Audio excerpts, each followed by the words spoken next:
Welcome back जी। Break के बाद आपको खुशामदीद कहते हैं। बदलता है रंग आसमां कैसे कैसे। परवेज खटक, जिनको एक वक्त पर पीटीआई का बहुत अहम रहनुमा जो है वो माना जाता था, खैबर पख्तूनख्वा जो है वो बिल्कुल अपने कांधों पर उठाए हुए होते थे और सारी जिम्मेदारी जो है वो उनकी होती थी। और जो है पीटीआई जो है वो खैबर पख्तूनख्वा में राज ही शायद जो है वो उनके सर पर कर रही थी। लेकिन उन्हीं परवेज खटक को पीटीआई की जानिब से शो कॉज नोटिस जो है वो जारी कर दिया गया है। बुखारी साहब, ये भी एक बड़ी डेवलपमेंट के तौर पर बात सामने आ रही है और कहा यह भी जा रहा है कि परवेज खटक साहब जो हैं, जो उनकी तरफ से भी कहा गया कि वो अपनी पार्टी जो है वो अब अलग बनाएंगे।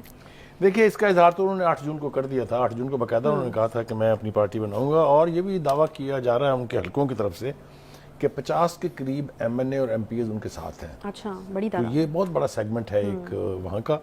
इसके बारे में कोई दो राय नहीं है कि केपीके में उनका बहुत असर रसूख है।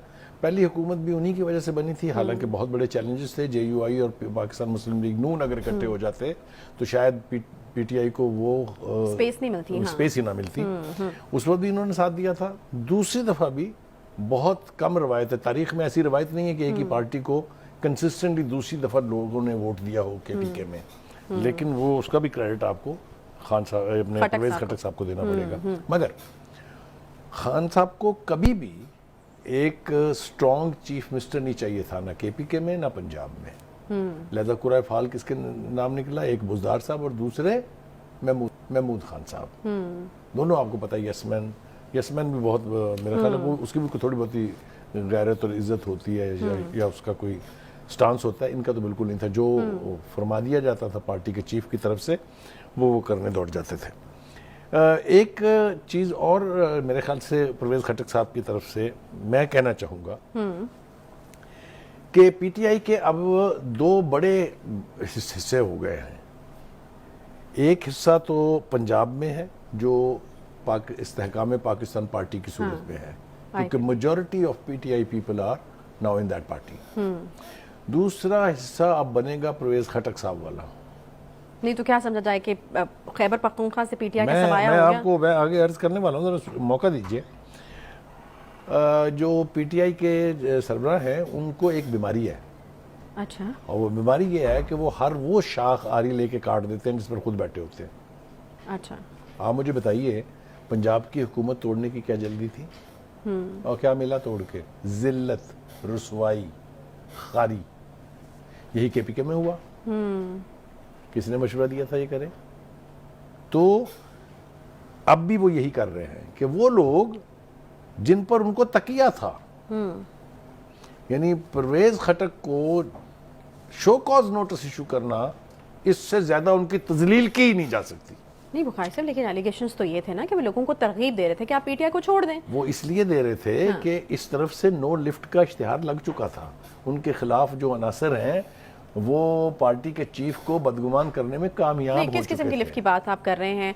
जो मज़ाकरात के लिए कमेटी, खान साहब जो मज़ाकरात एंड में करते रहे हैं, उस कमेटी में जो खटक साहब को शामिल किया गया? नहीं थी बिल्कुल। जब वो गए थे मज़ाकरात के लिए बात करने के लिए तो उनको प्रेस कॉन्फ्रेंस करना पड़ गई। महमूद कुरैशी साहब थे और अली जफर साहब थे। नहीं, वो कौन सी हाँ, वो पहली जो थी उसमें थे। लेकिन बाद में उनको फिर जीरो कर दिया गया। नहीं, बाद में तो फिर हालात ठीक है। लिहाजा हो क्या रहा है कि हुआ ये कि परवेज खटक साहब की जो स्ट्रेंथ थी कि वो पॉपुलर लीडर थे उस सूबे के, उसको उनकी कमजोरी बना दिया गया। और अब जो इसकी कीमत चुकानी पड़ेगी पार्टी को भी और पार्टी की क़यादत को भी, वो आपको आने वाले दिनों में नहीं। अच्छा, आप ये बताइए कि आईपीपी में तो जो बड़े नाम जा चुके हैं, नज़र भी आते हैं, अब तो टीवी के ऊपर सरगर्मियां शुरू हो चुकी हैं। यहाँ कौन कौन से बड़े नाम जो हैं वो परवेज खटक साहब के साथ जुड़ने जा रहे हैं, या फिर उनकी ख्वाहिश है कि जुड़ जाएं?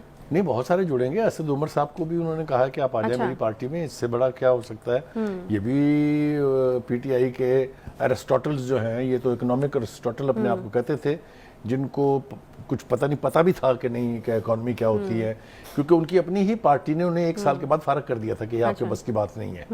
और बाहर से इंपोर्ट कर लिया था उन्होंने। हफीज शेख को पहले किया, फिर शौकत तरीन को किया उन्होंने। तो ये सारा कुछ आपके सामने है मंजरनामा।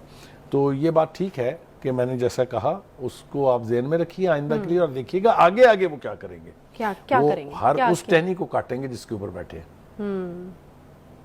तो ये है सूरत हाल। जनाब आगे आ जाइए। अब आगे जो तस्करा आपने फरमाया है वो ये कि बात यहाँ रुकी नहीं है।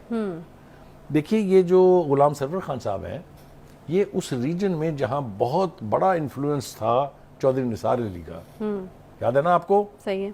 He was the most important leader of PMLN।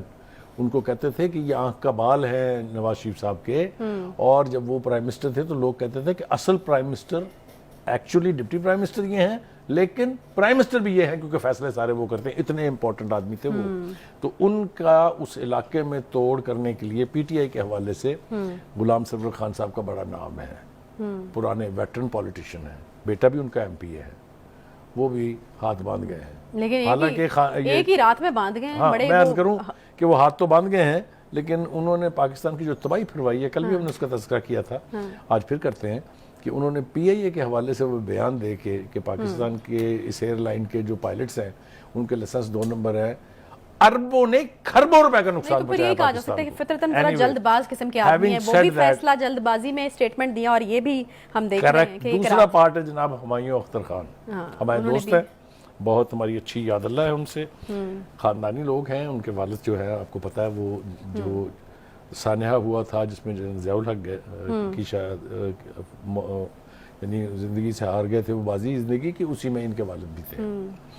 ये फौजी बैकग्राउंड के लोग हैं और फौजी कॉन्स्टिट्यूंसी जो है, चाहे वो रिटायर्ड है चाहे वो सर्विंग है, उसको ये रिप्रेजेंट करते हैं। सही ढंग के आदमी हैं, इकॉनमी के बड़े माहिर हैं। उनकी जो अप्रोच है इकॉनमी के हवाले से हमने बहुत मरतबा सुनी, उन्होंने बहुत सारे प्लान दिए, लेकिन चूंकि हजरत साहब किसी की सुनते नहीं थे, इसलिए उनको कोई मौका नहीं मिला ज़्यादा, वरना उनकी जो क्वालिटीज़ हैं, उनकी जो यानी जो उनकी एक्सपर्टी है, उससे फ़ायदा उठाया जा सकता था। वो भी छोड़ गए। उनका छोड़ के चला जाना is another very serious jolt to the party. नहीं तो क्या समझा जाए अब ये जो बड़े नाम और छोड़ रहे हैं, ये IPP में आपको लगता है कि अगला ठिकाना उनका वही है? देखिए, ऑप्शंस उनके पास बहुत हैं। अच्छा, एक तो मुझे पता नहीं क्यों ये यकीन है कि जब अगर नवाज शरीफ साहब की वापसी हो जाती है और जब इलेक्शन का मौका आता है, तो उनके लिए भी पिक एंड चूज का बहुत मौका है।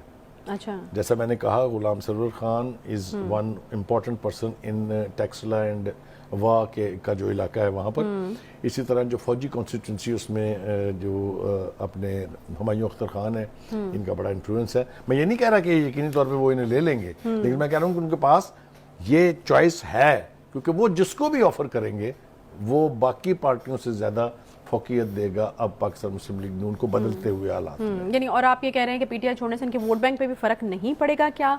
इनकी अपना देखिए, वोट बैंक मैं है। एक बात फिर आज जिम्मेदारी से ये कह रहा हूँ, जो PTI के टिकट पे जीता था विद वेरी फ्यू एक्सेप्शंस, उनमें से किसी का वोट बैंक नहीं था। YouTube पर गूगली न्यूज देखने के लिए youtube.com की सर्च बार में गूगली न्यूज TV टाइप करें। गूगली न्यूज के पेज पर सुर्ख रंग के सब्सक्रिप्शन वाले बटन पर क्लिक करना ना भूलिए। YouTube पेज पर अपलोड होने वाली वीडियोस से बाखबर रहने के लिए बेल आइकन पर क्लिक कीजिए। आपको हर नई वीडियो के बारे में नोटिफिकेशन मौसूल हो जाएगा।